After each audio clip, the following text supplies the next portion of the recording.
Picture this: a world cloaked in an endless, starless night. A world where the only light is the cold, distant moon, and the only warmth comes from huddling together against the biting wind. This was the world of our ancestors, a world of constant, gnawing fear. Every shadow held a predator.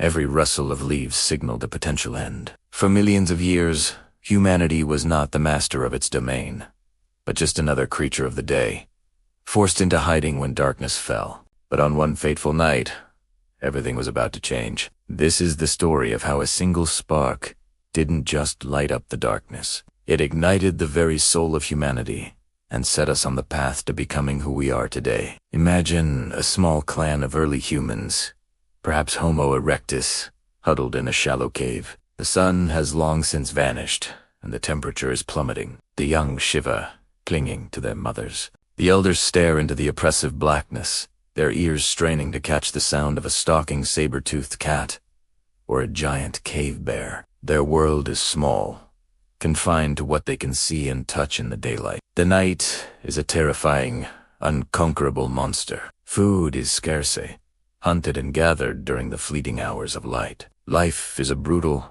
relentless cycle of survival, dictated by the rising and setting of the sun.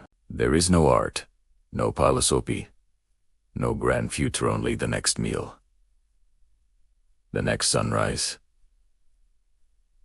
But then, it happens. A cataclysmic storm tears through the ancient landscape.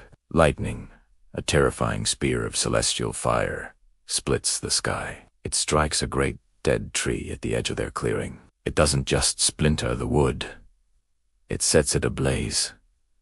At first, there is only terror. This is skyfire, a destructive force they've only seen from a distance, a thing of immense power and danger. Te retret, their instincts screaming at them to flee. But curiosity, that uniquely human trait, begins to wrestle with their fear.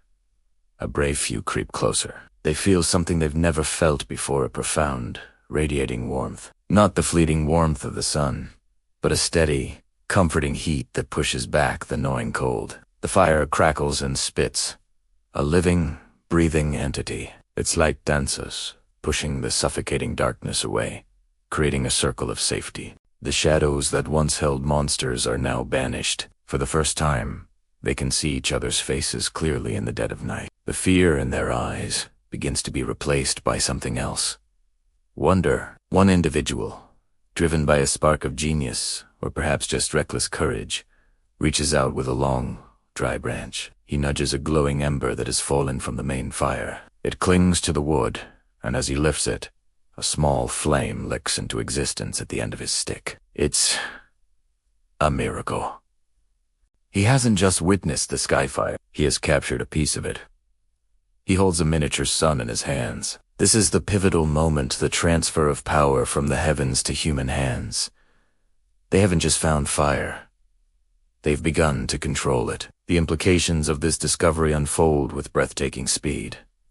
The clan carries the precious embers back to their cave. The fire is placed in the center, and the cave, once a cold, dark refuge, is transformed into a home. The warmth seeps into their bones, a luxury they had never known. The constant, chilling dampness is driven out. But the greatest gift is the security. The predators that once hunted them, the very beasts they feared, are now terrified of this strange, dancing light. The entrance to their cave is no longer a gaping maw of danger, but a protected threshold. Humanity is no longer just prey. With this newfound safety comes time. The nights are no longer spent in a state of high alert, shivering terror. Instead, they can rest. They can observe. They can think. They gather around the fire, its light illuminating their faces. And in that light, something new is born. Community. They are no longer just a collection of individuals surviving sight. They are a group, sharing a central point of life. They begin to share more than just warmth. Think about the food. Before fire, their diet was limited to what could be eaten: roto fruits, berries, and raw meat, which was difficult to digest and often carried disease.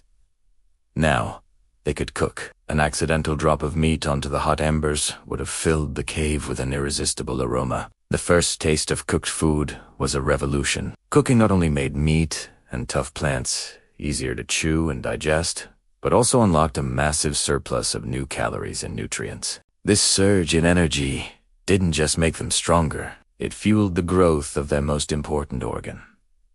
The brain. Our brains are incredibly energy hungry, and cooking provided the high-quality fuel needed for them to expand, paving the way for more complex thought, language, and problems. Around that flickering hearth, culture began to take shape. The hours of darkness became hours of connection. Elders could pass down knowledge to the young, not just through grunts and gestures, but with the beginnings of stories. The dancing shadows on the cave walls might have been the first cinema, inspiring tales of the day's hunt, of great beasts, and of the spirits of the world. The fire became the heart of their social life, the place where bonds were forged, plans were made, and the first glimmers of art and ritual were born. Perhaps the first cave paintings were illuminated by the gentle light of a torch, an attempt to capture their world and understand their place within it. The mastery of fire also became humanity's first great technological leap. It allowed our ancestors to move out of the warm climates they were born in and venture into colder, harsher environments. With a portable source of heat and light, they could survive freezing winters and explore new continents. Fire became a tool. They learned to use it to harden the tips of wooden spears, creating far more effective hunting weapons. They used it to clear forests for settlement or to drive game into ambushes.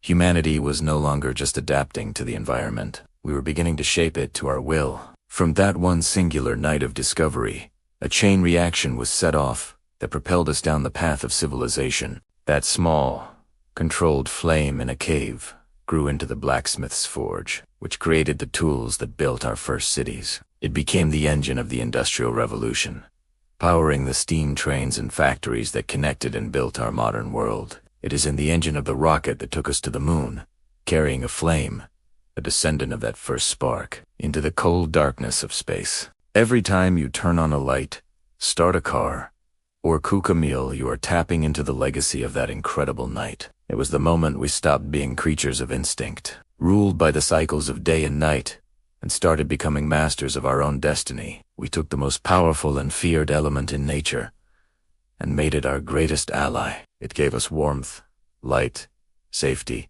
better food, bigger brains, community, and technology. It gave us the night, and in doing so, the discovery of fire didn't just change our lives, it made us human. Thank you so much for joining me on this journey back in time. If you found this story as fascinating as I do, please hit that like button and consider subscribing for more stories about the incredible history of humanity. Let me know in the comments what you think was the most important change fire brought to our ancestors. Until next time, stay curious.